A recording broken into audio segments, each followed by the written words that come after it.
solo 14 kilómetros, aproximadamente lo mismo que de un extremo a otro de una gran ciudad. Exactamente eso es lo que separa a Europa de África en el punto más estrecho del estrecho de Gibraltar. Parecería que si se construye un puente, los dos continentes quedarían conectados para siempre. Pero no hay puente. Y hoy vamos a averiguar por qué esta pregunta, que parece sencilla, es una de las más complejas del planeta. Suscríbase, será interesante.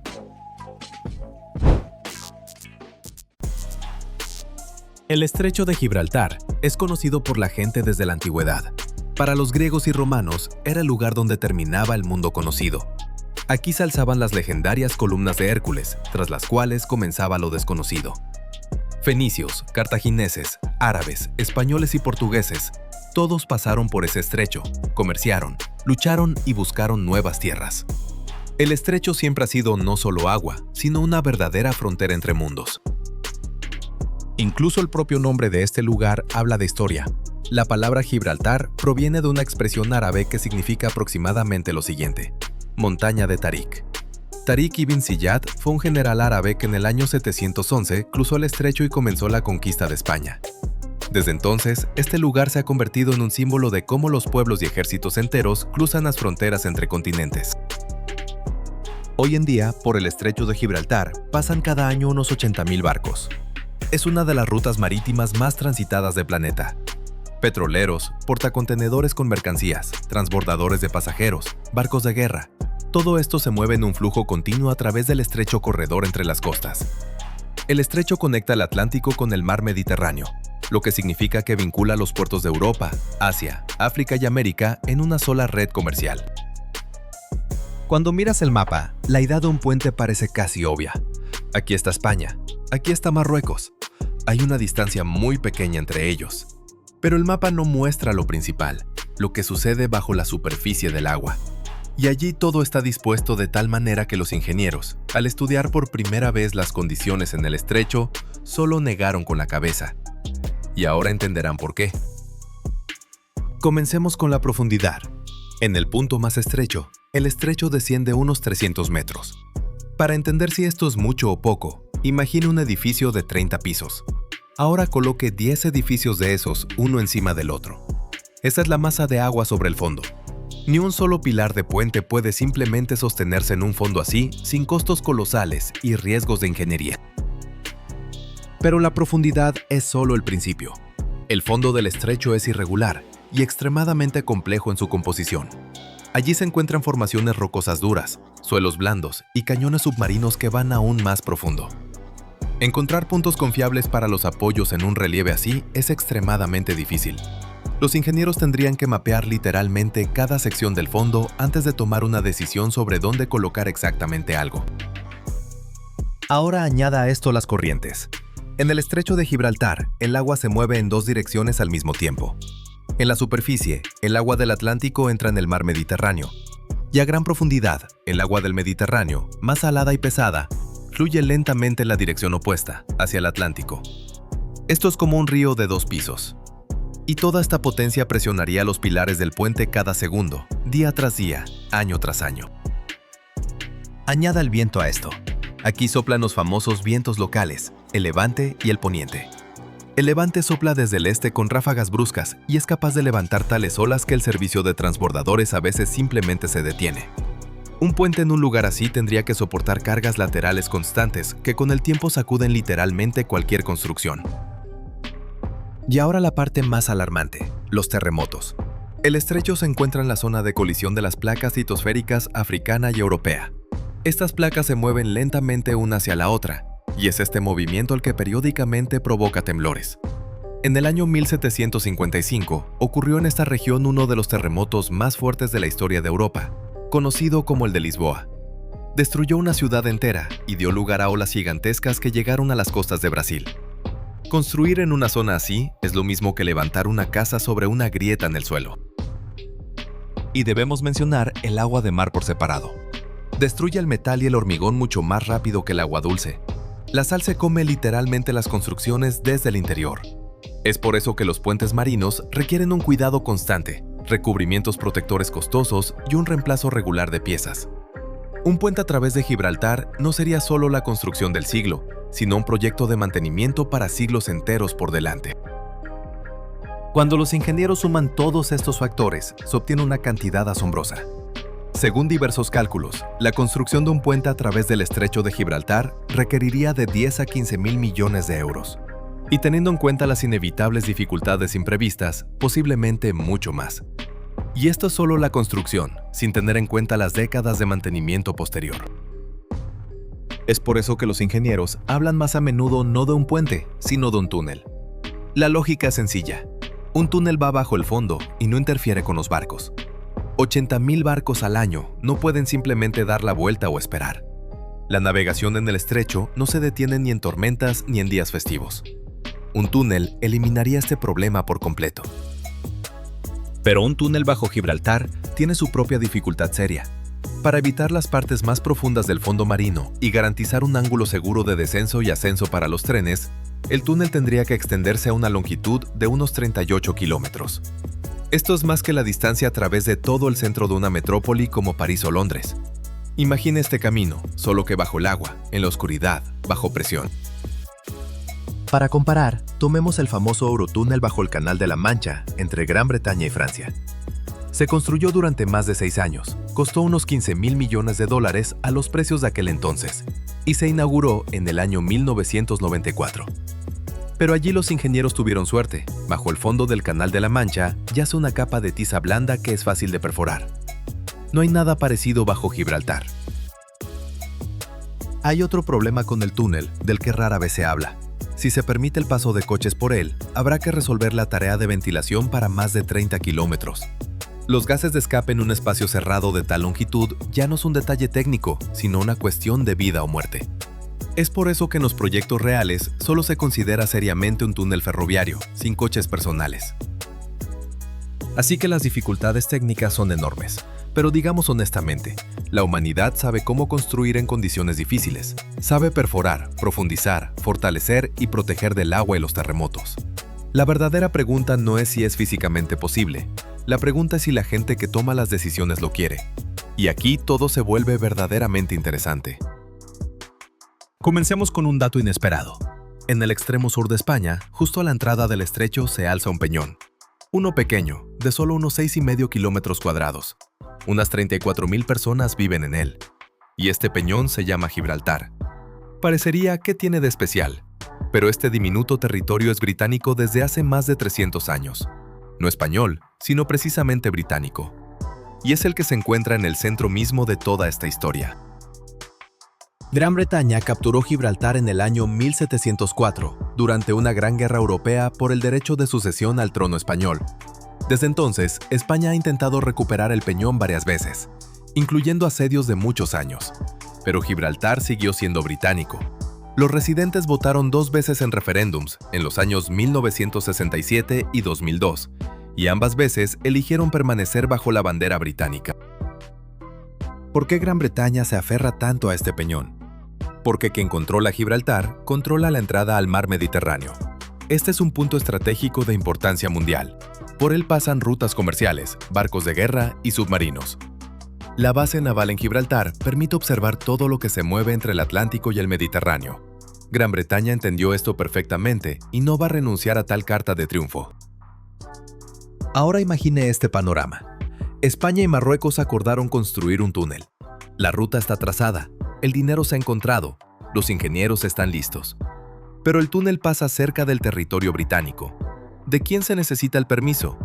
¿Quién controlará la seguridad en la entrada? ¿Cómo afectará esto a la base militar británica?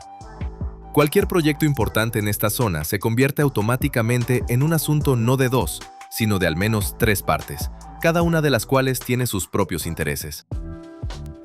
Y estos no son todos los datos inesperados. Muchos no saben que Europa ya está presente físicamente en África. En la costa marroquí hay 2 ciudades españolas, Ceuta y Melilla. Ciudades españolas de verdad, con leyes españolas, pasaportes españoles y tiendas españolas, pero situadas justo en el continente africano. Para la mayoría de la gente, esto es una verdadera sorpresa. Ceuta y Melilla forman parte de la Unión Europea. Esto significa que sus fronteras con Marruecos son las fronteras exteriores de toda la Unión Europea.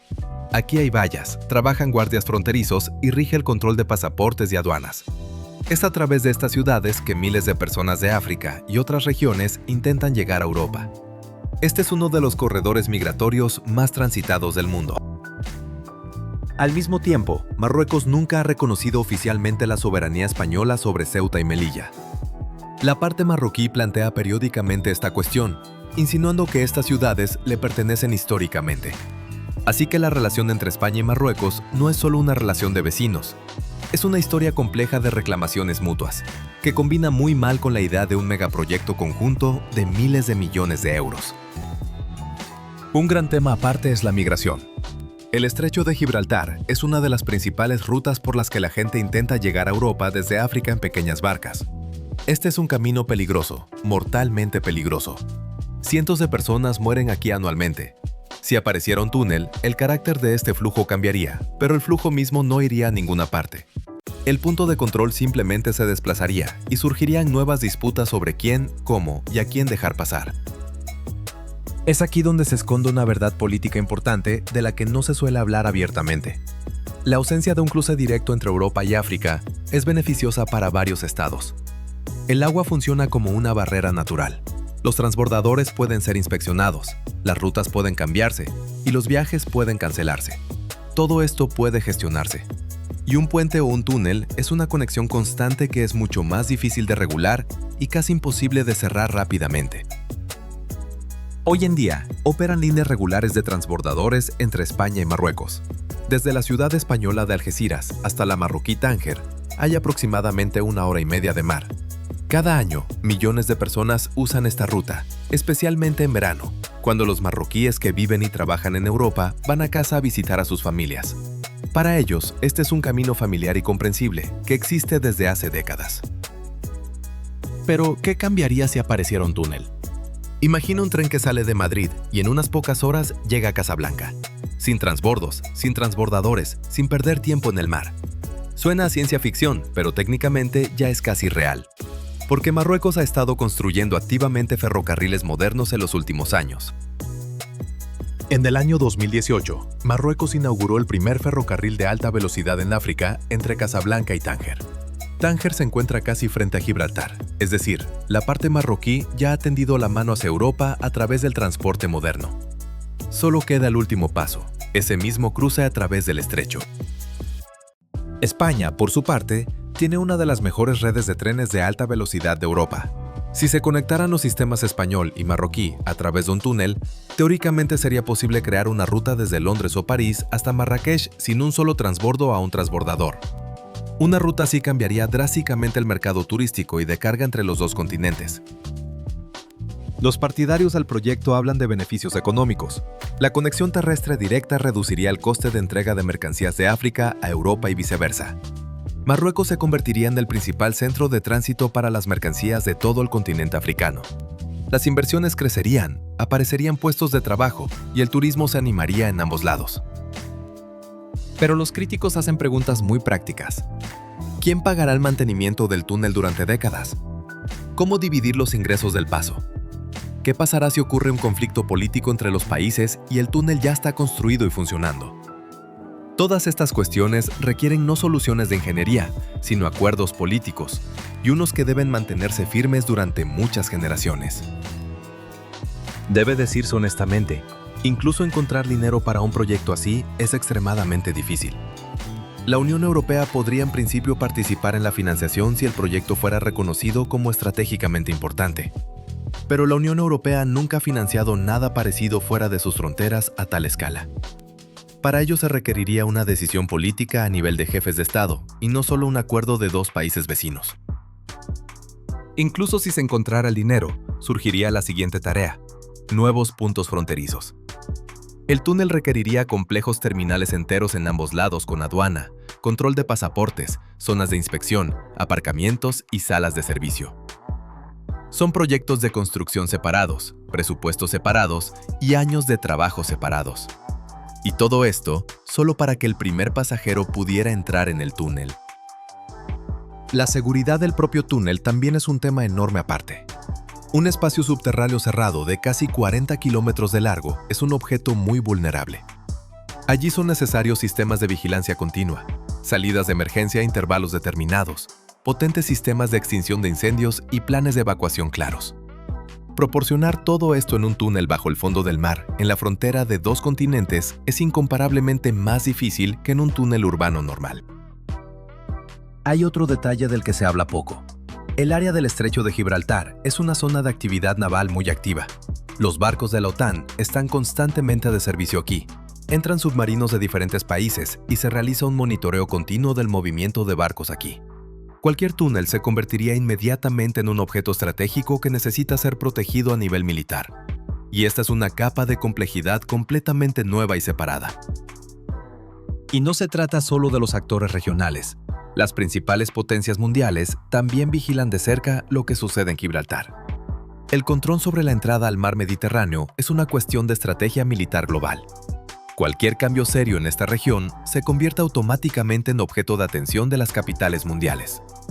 Así que incluso con el acuerdo total de España y Marruecos, habría observadores muy interesados detrás de ellos. Todo esto no significa que la humanidad no sepa construir cosas grandiosas. Sabe y cómo. El Canal de Suez cortó el continente para conectar dos mares. El Canal de Panamá unió dos océanos, pasando a través de selvas y montañas. El Eurotúnel fue bajo el fondo del mar y conectó islas con el continente. Los puentes en China cruzan desfiladeros de montaña de varios kilómetros de largo. El hombre siempre ha sido capaz de reescribir la geografía cuando realmente quería. La idea del Eurotúnel entre Gran Bretaña y Francia se discutió durante más de 150 años antes de que se hiciera realidad. El primer proyecto serio apareció ya en el siglo XIX. Interfirieron ya fuera la desconfianza política, o las guerras, o la falta de dinero, o el miedo a la idea misma. Pero al final todo coincidió. Quizás Gibraltar simplemente está esperando todavía su momento. Las tecnologías no se detienen. Las tuneladoras modernas trabajan varias veces más eficientemente que hace 20 años. Los nuevos tipos de hormigón resisten mucho mejor al agua de mar y a la presión. El modelado por ordenador permite comprobar de antemano cómo se comportará la construcción durante un terremoto o una tormenta fuerte. Con cada año, los obstáculos técnicos se vuelven un poco menos insuperables. Pero el principal obstáculo, como sucede a menudo, no es técnico. España y Marruecos vuelven periódicamente a las negociaciones sobre un posible túnel. Los grupos de investigación conjuntos han trabajado desde los años 80. Se realizaron estudios geológicos, se publicaron informes técnicos y se reunieron conferencias.